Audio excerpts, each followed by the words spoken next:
To be honest, social isolating yourself, it feels good.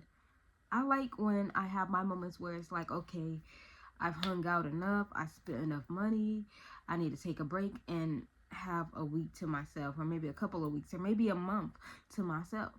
Now, I'm not really talking about family, but I'm talking about like your friends and people that you aren't related to, that you're probably always around.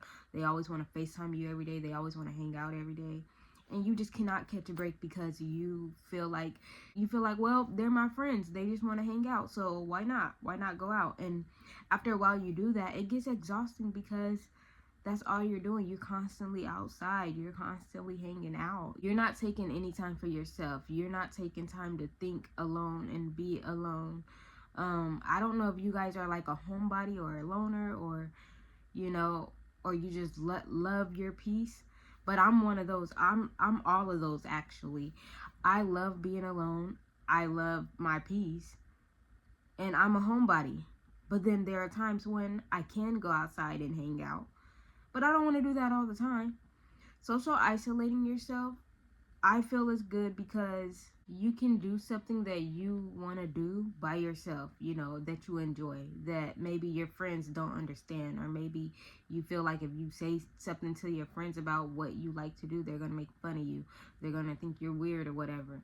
Although you shouldn't care about what people think, human nature is like that. You just like that relaxation time of spending time with yourself.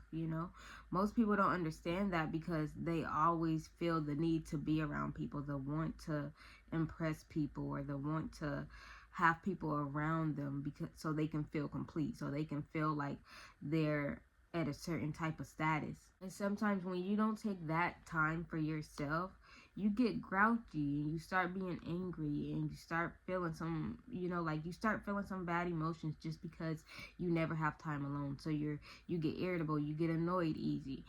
All of that stuff can build up over time if you never take time for yourself.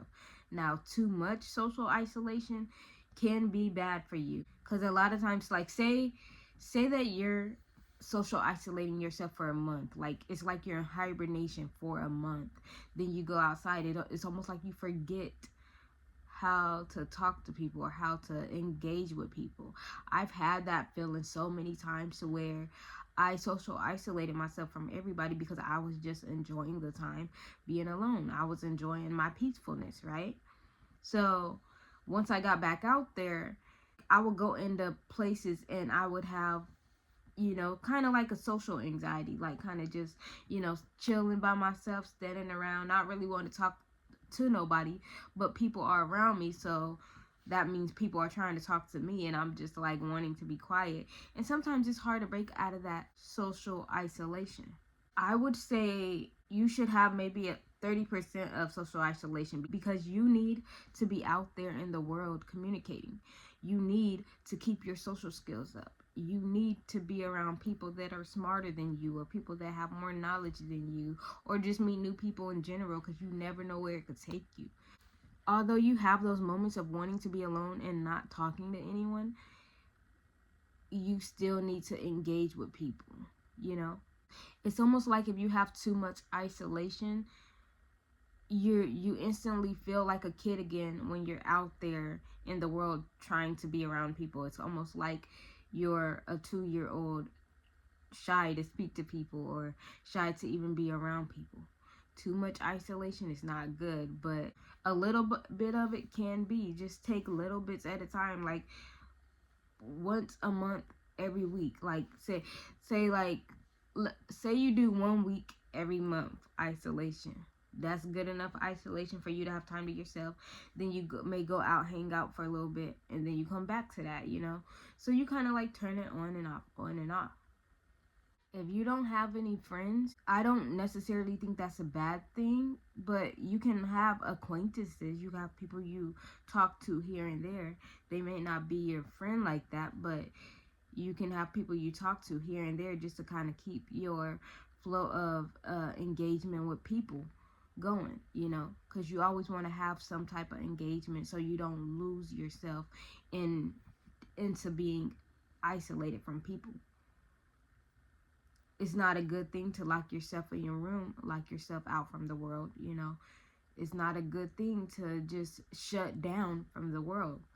But you can take breaks and split the time that you have with yourself and your friends up, And I know sometimes it can be hard with family because at times maybe you want to isolate yourself from your family sometimes. Sometimes your family can be maybe annoying to you, or just like maybe very obnoxious, or just they don't really understand what you want to do or get to, so they're always downing you all the time. And maybe you need that space to reflect, which isn't a bad thing. You can have that time to reflect and figure out who you are, and don't be afraid to be a loner and be a homebody and not be outside all the time, not hang out all the time, because then if you hang out too much, you kind of begin to get this attachment to people, and you won't even know the attachment is there because you're so used to being around these certain type of people that when you're away from them, it's almost like you don't know your identity, you don't know yourself, because you're always so used to being around these certain type of people. And it's so crazy because you can start to act like these people and to have the same mannerisms as these people, and just the movements that you could start to move like these people, and that's why you don't get attached to people. You kind of have to switch it up and have time to yourself, and then hang out with them, and then have time to yourself, switch it back and forth. Because if you're with them 24/7, it's hard to detach from that. You develop a attachment that is like, okay, you feel complete when you're around them. And I'm not even talking about relationships. I'm talking about like relationships such as friendships and stuff, just I'm not talking about romantic relationships. I'm talking about it could just be a friend that you're really close to, and because you guys bond so great, you guys got a lot in common, you guys do everything together, you guys got a lot of the same interests. Sometimes you can fall into the trap of being attached to that person and not knowing how to let go of that person, because you're so used to being around that person. So when you do let go of that person, or you guys do have space, it's almost like, well, you don't know who you are. It's almost like as if you had a twin and your twin was away from you. Now you don't feel the same without your twin by your side, without your sibling by your side. And that's how it can happen with any type of friendship, that's very tightly bonded like that. You need space for yourself so you can know yourself too, because then once you get into adulthood, now you don't know how to express yourself in the adult world because you were so used to being around a certain status of people. You can't social isolate yourself because that's all you've ever known is being around people. And not saying that it's bad to be around people, because you want to even it out 50-50 both ways. You want to have time to yourself, and then you want to have time to be around people and to socialize and to have those moments of inspiration and good vibes with those people. But social isolating yourself can be a good thing, but it also could be a bad thing, so it can go both ways.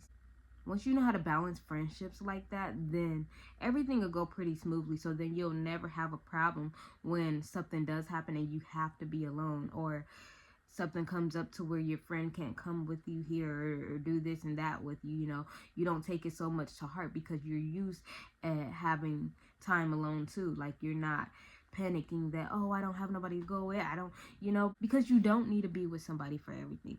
And most people think that, oh, well, every time we go on road trips, we're together. Like, I gotta have at least somebody with me, but nobody can't go with me. So I don't know if I want to go.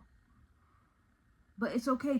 Sometimes you got to take that road trip by yourself, Spending that time with yourself will help you get to know yourself better, will help you get to know what you enjoy. Because a lot of times, if you're traveling with a friend, maybe they got a whole bunch of ideas of things you could do, and maybe you're not used to coming up with ideas, so you just kind of follow right behind them.